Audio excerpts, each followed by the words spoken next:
Good morning. My name is Emma Douglas and I have one of the best products in the world to sell, Scotland as a destination for weddings. Usually when us Scottish talk about destination weddings, our mind normally drifts to places a little more exotic. For example, a beach wedding in the Bahamas or a luxury wedding in Dubai.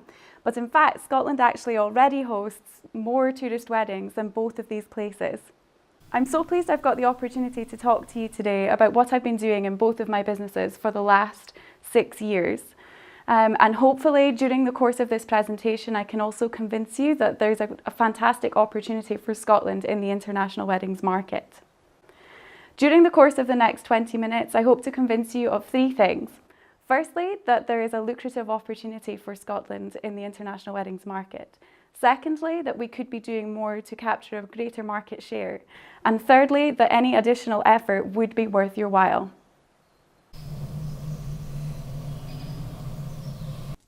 Since launching Timeless White Wedding Planning, around 60% of my business has come from couples who are not Scottish residents. While working with these groups, I've worked in castles, I've worked on clifftop ruins, I've witnessed weddings for just a small couple of 2, and I've also even planned a full week's worth of activities for a group of 40 Russians. So the scale of what I've seen in terms of the love and interest and the reasons for coming to Scotland and the expenditure while here has been really quite vast. While working with the couples though, the one thing I've understood is that they have all had to overcome 2 major challenges to actually host their wedding here in Scotland. The first is, of course, to understand the legalities and the paperwork process, which can be quite intimidating for people who are thinking about being married in a place that is not their home country. And secondly, they've all had a real problem in actually arriving at a choice for their wedding venue, mainly because they have no perception of what the costs for such venues might be, and they also have maybe never even stepped foot inside the venue. So, being a business person, I then realised that there was an opportunity to offer something else to these couples. And as such, in December 2015, I launched my second business, Destination Weddings Scotland. Destination Weddings Scotland is a free wedding booking agent for international couples coming to Scotland. The first thing we do with the couples is give them access to a free guide, which helps them to fully understand the legal process depending on which part of the world they're coming from. Then after that, we understand their needs, we get to know their likes and dislikes, if they really do want the Scottish castle wedding or if they want something that's in fact a little different. And then we go through a process of making venue recommendations for them and hopefully get their wedding booked. Since launching Destination Weddings Scotland, we've had 5,000 unique visitors to the website, around 200 unique inquiries, and at this point in time, I think there are 12 weddings booked. So far it's going fairly well, but by the end of year 3, the intention is to have had around 50 weddings booked per year. For the sake of today's presentation, I was really keen to be able to demonstrate to you how lucrative the international weddings market could be for the Scottish economy. And then I figured that probably just my experience alone wouldn't really be enough to convince you. So I decided to put together a survey and send it out to my Tier 1 competitors in the wedding planning sector and some of the most popular wedding venues that the National Trust and ICMI Group have to offer. In total, there were 12 respondents to the survey, and the survey captures information on between 181 and 290 international weddings in Scotland since January 2014. I should also clarify that for the purpose of the survey, international status was given to anyone who did not have Scottish residency, so couples from other parts of the UK are included in these results. On average, the respondents indicated that around 28% of their wedding business could be associated with international bridal couples. 3 respondents actually indicated that more than 40% of their business since January 2014 was associated with international groups coming to Scotland for their weddings. This is broadly aligned with the General Registrar's statistics, which indicate that between 25 and 30% of all weddings in Scotland are tourist weddings. So who comes to Scotland for their destination wedding? Well, 63% of the bridal groups were estimated to fall into the ages of 24 to 33 years old, 25% were between 34 and 43, and 12% were over the age of 44. 1/3 of the weddings are couples from the USA, with a further 20% from Canada. The rest of Britain also accounted for 20% of weddings, and 10% was captured by Australian groups. In terms of the reasons that these internationals stated for coming to Scotland for their wedding, 1/3 made their decision because of family heritage and ties to the country. 20% made the decision because they have holidayed here and wanted to come back for their wedding. And a further 20% simply had an inherent passion and interest in the country and our culture.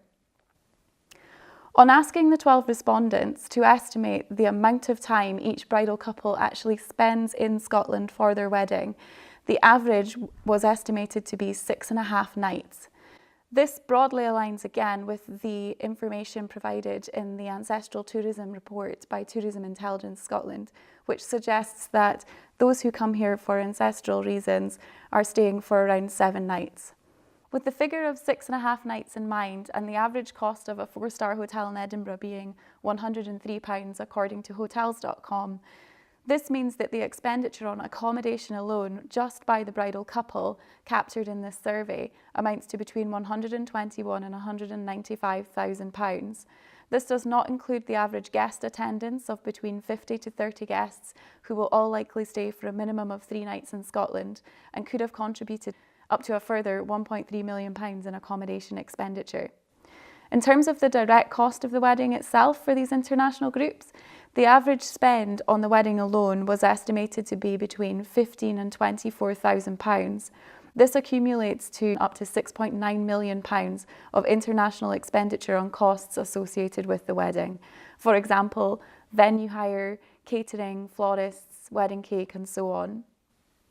Again, the wedding only makes up 1 day of the group's time here in Scotland, and this survey did not explore the potential of further spend by international wedding parties on food and beverage, sports, tourism activities, and transport.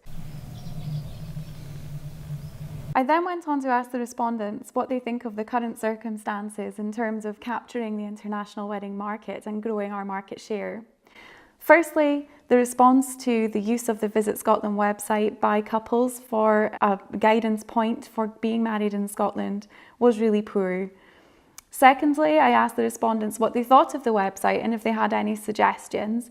The most common suggestions were that the weddings page on the website should be linked from the home page, that there should be more live and engaging content on the website, perhaps a blog that gives some useful information on Scottish traditions and culture and popular locations to be married and so on. And the third and final kind of key thing that came out of it was actually that the imagery on the weddings page, while absolutely gorgeous, it's in Mansfield Traquair, actually didn't really convey a Scottish feeling.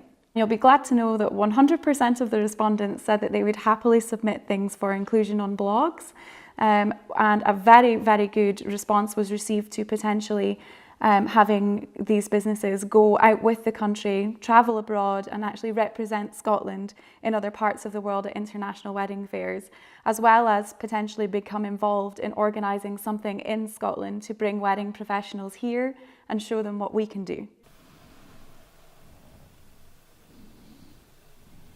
I also understand you'll be thinking, well, how does growing the international weddings market align with the objectives of Visit Scotland? Well, firstly, it will naturally bring more tourism and sustainable tourism. Secondly, it will help in the support of the year of 2017 History, Heritage and Archaeology. Certainly our wedding venues have a lot of history. If we're capturing the international market, as we know, 30% of these people have some sort of Scottish heritage.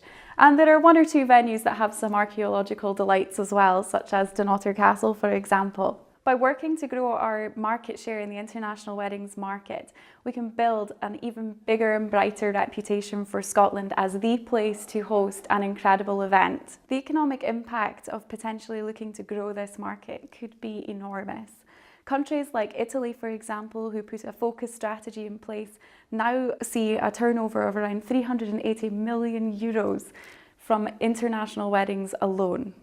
So to conclude today's presentation, I hope I've also managed to convince you that perhaps by making some extra efforts to grow our market share in the international weddings market, that it could really make a huge economic impact to Scotland and numerous sectors of industry.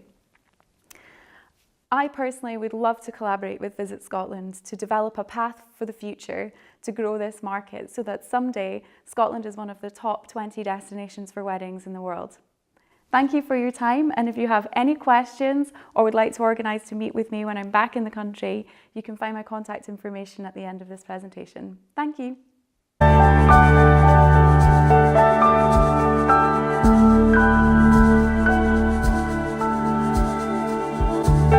You look absolutely stunning today, doesn't she?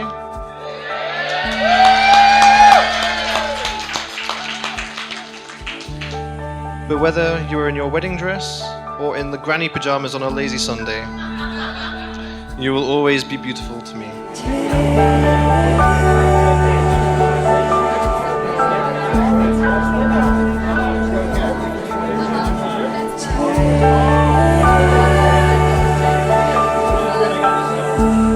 Now, if we can get the whale out of the way for a moment, I think